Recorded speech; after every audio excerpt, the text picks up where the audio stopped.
Hi everyone, it's Fiona here from fionamarks.com, and today I'm back with our series on astrology and parenting. I hope that you have been enjoying the discussions that we've been having and your own contemplations and reflections about how astrology can bring support and insights into the way that we parent and the relationship that we're having. So far, we've had two discussions.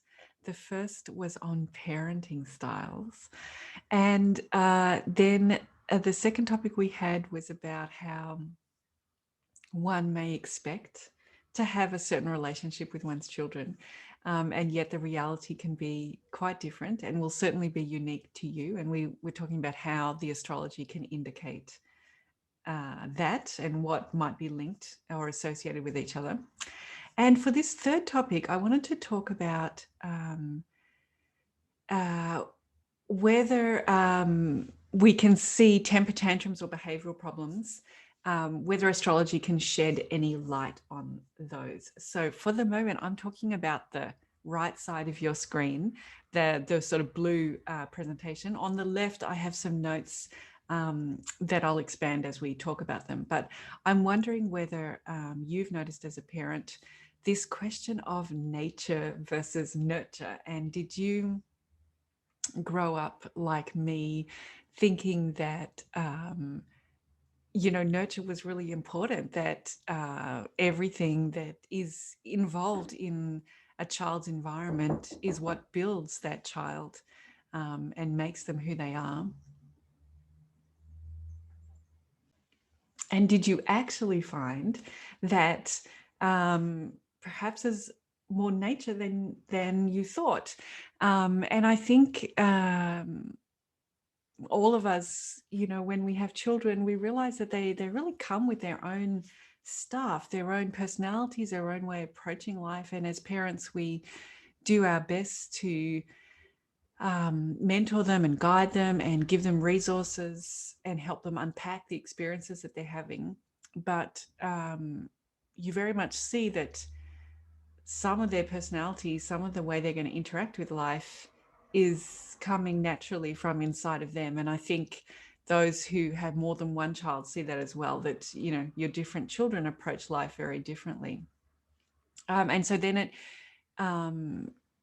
it becomes, how can we assist them with their innate, unique perspective on interacting with life and their karma? And this is where astrology perhaps has a few things to share. And I'm hesitant really about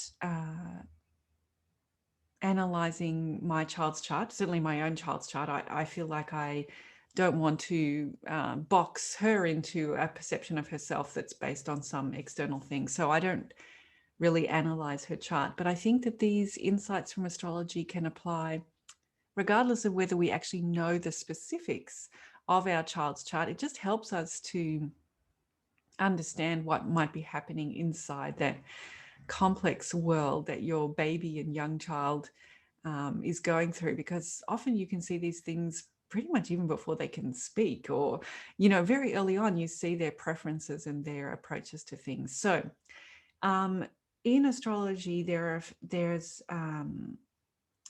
are dynamics that are set up when planets are in certain relationships with each other. So if we have two malefic enemies together or impacting on each other, that can certainly create a lot of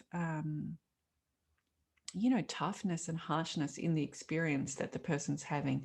And we talked about this way back in Primer 1, that malefic is obviously a word in English that maybe we react to a little bit. That's a very strong word, but it's trying to say that those planets, the approach those planets have to help us achieve things is to be very demanding and critical and almost disbelieving, like, prove it. That's their attitude to us, is, you think you can do that, you do this task or do this job or whatever, prove it to me, because I'm not going to give you a free pass.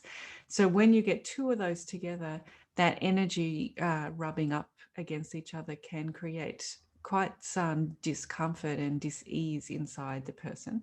And we have to go back again to Primer 1 where we're talking about that is because malefic planets, they give out their kashta. That is when something um, makes that planet unhappy or is difficult, the planet's approach to that is to project that out and extrovert it or make it visible, make it other people's problems. So take it outside of the self.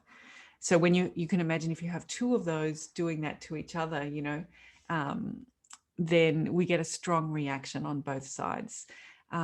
So, for example, when Saturn is receiving that kind of aspect from Mars, so these are two planets that are malefic, that is demanding, and they are not friends with each other. So they operate in very different paradigms, very different understanding of how life should be.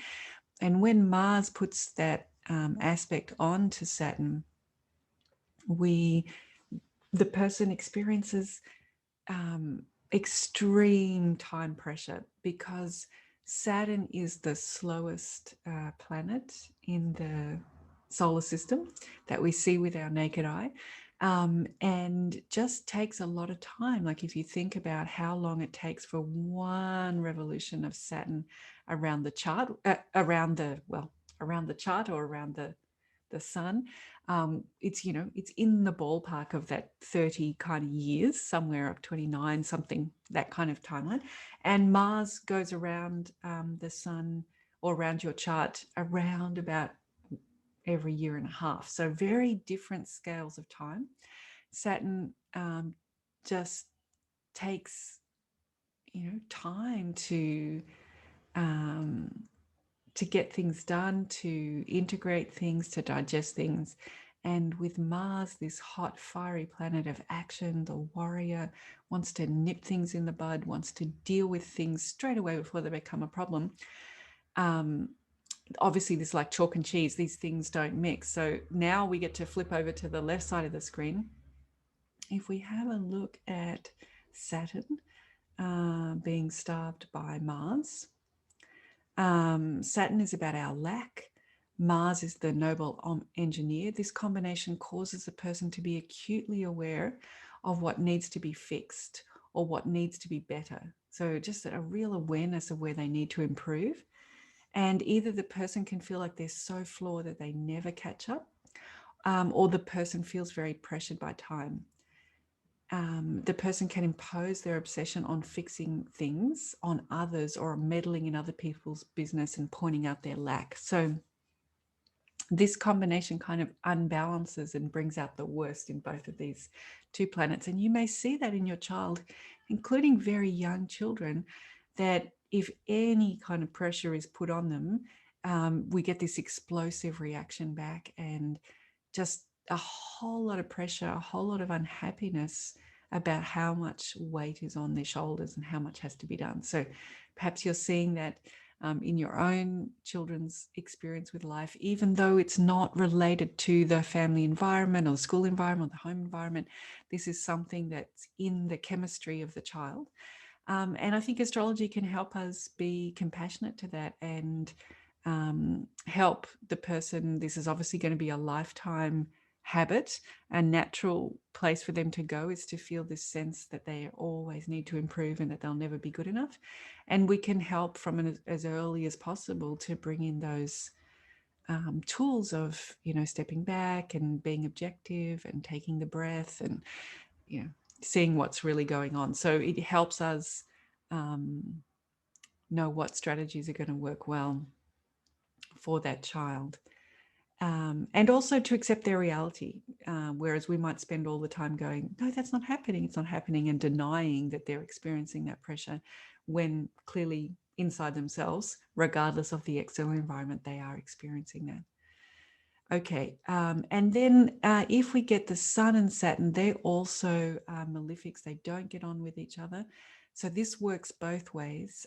If the Sun is starved by Saturn, it interferes with the confidence, and it can lead to perhaps the person feeling that they need to overcompensate and appear, stronger than they really are. And it can make the person feel miserable, that every time they feel good about themselves, this impact from Saturn of seeing the lack, that's what comes back every time they feel confident and strong. It provokes that reaction of feeling that they're lacking.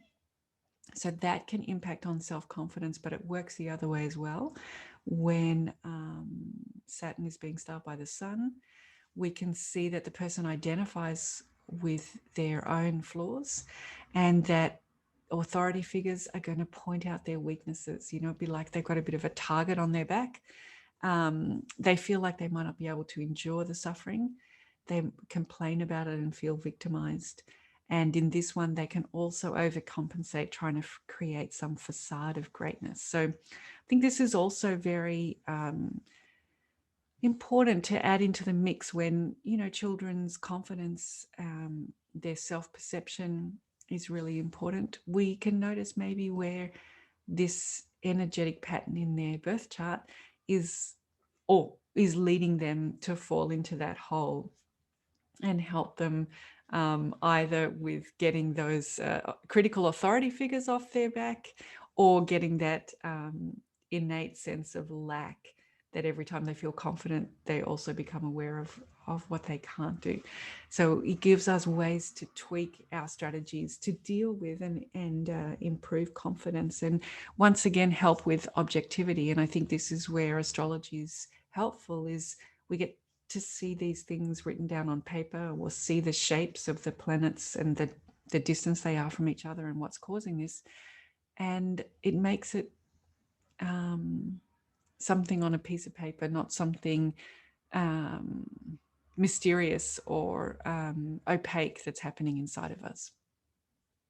Okay, so that's what can happen if you have two malefic planets, but even they don't have to be malefic planets. So we can have impacts from even friendly planets to each other. For example, when Mercury and Jupiter, when Mercury starves Jupiter, ideally, Jupiter is this compassionate, content, big vision of life, just optimism and hope and joy in a very settled way.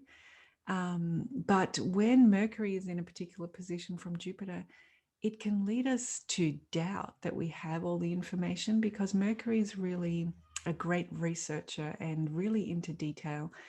And we can have that sense that people didn't tell me the right information. They're withholding things from me. They want me to fail. I'm being cheated or defrauded. And so you may see that in your own children. Can create someone who's a sore loser or has difficulty with losing because they feel like critical information was withheld from them, and that the playing field was against them in some way. It was unfair. So again, when you see that chemistry happening in the child, you know that perhaps it's going on inside of them regardless of the facts outside. So denying those facts is not going to help. Acceptance, like being with the child, talking through the dynamic, and then from that place of acceptance, zooming out and coming to some objectivity may be helpful. And that can also happen with, for example, Venus and the Sun. Although Venus is such a kind planet and such a supportive planet, actually, when it's in these particular dynamics with the Sun, we can have the sense that we just have to keep asking for everybody's opinion and have to get everybody's take on what we should do. And we feel like we can't make decisions unless everybody's had their input, and each person that we talk to is slightly puts us off our own innate knowing of what we want to step forward and how we want to be in the world. But we can't let go of checking in with all of our friends and advisors. So it's we become intimidated, we become over, like too many cooks are spoiling the broth. We're getting too many inputs, and that inner voice, that soul voice from the sun, is not being heard because it's being drowned out by very well-meaning Venetian advisors and friends. So when we see that with a child, we can help them listen to their own soul voice. We can know that that's something that they're going to just need reminders to back themselves, and to not overly rely on other people's opinions.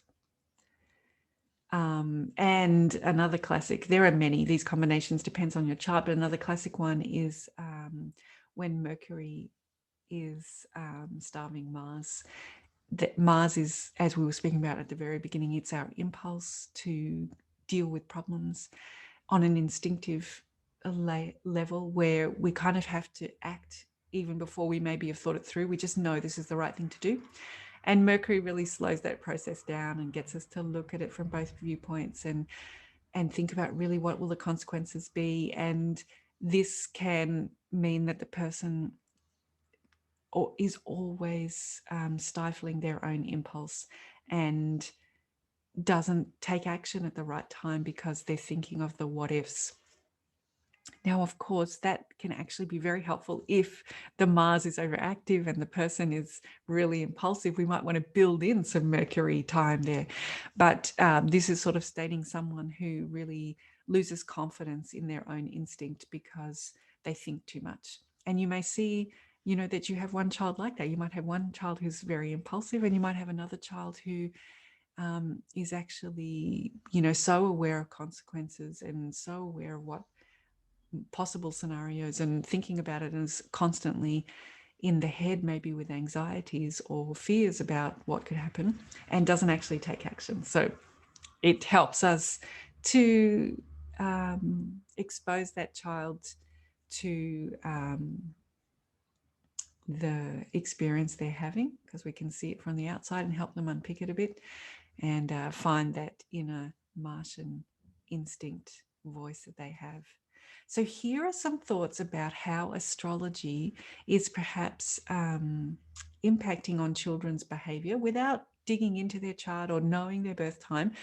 Just having more compassion that we all have our inner demons, partly because of the way these energies are set up inside the self. And astrology gives us more compassion and helps to see some of those major patterns without needing to see the chart. You just learn the patterns and then skill the child from a place of acceptance of their own inner reality, and skill them with the tools that may help them balance and gain confidence in something that inside is being undermined. I hope you find that interesting. This was one of the things when I started studying astrology that really helped me to explain some of that nurture versus nature thing that you see. I look forward to your questions and thoughts, and to discussing this with Amy, the parent coach. So until then, stay well, and catch up with you again soon. Bye.